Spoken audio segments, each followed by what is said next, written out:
Ini yang kemudian saya berani mengatakan Ibnu Taimiyah tidak mungkin seorang yang radikal karena dia menulis kitab khusus yang membahas tentang qaidah fil mahabbah, tentang cinta, tentang tazkiyatun nafas itu dalam karya khusus.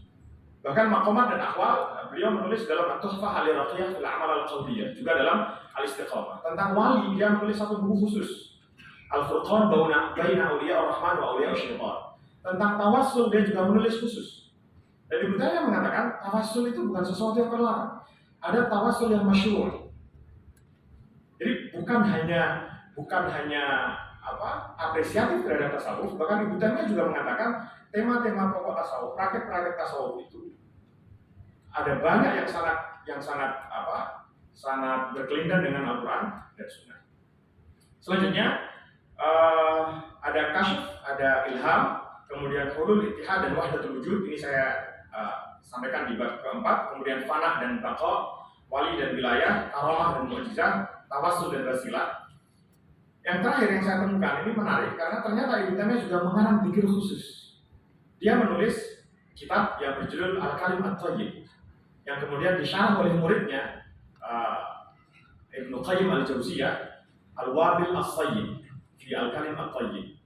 Ibnu Taimiyah juga membuat ijtihad, menurut saya adalah ijtihad karena dia mengatakan dan ini menyarankan kepada semua muridnya bahwasanya di saat kamu dalam keadaan sempit, ketika kamu dalam keadaan down, musibah, bacalah ayat-ayat sakinah. Dia mengumpulkan ada 6 ayat di dalam Al-Quran yang dia sebut sebagai ayat sakinah dan itu akan membuat kita menjadi tenang.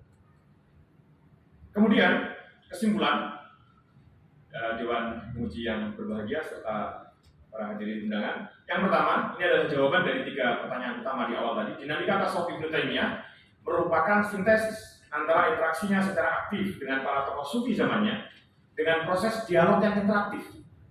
Jadi dia tidak hadir kemudian mengkritik tasawuf, tetapi di saat muda dia bahkan ikut amalan-amalan tasawuf pada waktu itu. Meskipun ada beberapa amalan yang dia tidak mengikutinya secara langsung, tapi dia bergeser hanya hadir di dalam ruangan tersebut.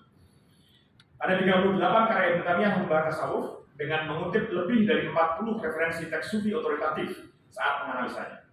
Jawaban dari pertanyaan yang kedua adalah praktek tasawuf yang populer saat itu pada zaman Ibnu Taimiyah, menurut dia kenapa harus direkonstruksi? Itu karena sudah banyak, jadi dia tidak mengkritik tasawufnya secara langsung, secara mutlak, tetapi mengkritik praktek-praktek tasawuf yang sudah terkontaminasi khususnya oleh paham asing seperti filsafat dan ilmu kalam spekulatif. Menurut Ibnu Taimiyah, tasawuf sama seperti ilmu kalam, sama seperti fikih, yang para ulamanya bisa beristihad dan istihadnya bisa benar, bisa salah. Ibnu Taimiyah yang terakhir tidak berhenti pada dekonstruksi, pada kritik saja, tapi juga menghadirkan al-insya wal bina, rekonstruksi. Setelah mengurai sejarah tasawuf, membahas detail tema-tema tasawuf seperti yang sudah saya sampaikan tadi, dan semuanya dibahas dalam kerangka metode al-hadmu wal bina. Demikian, terima kasih.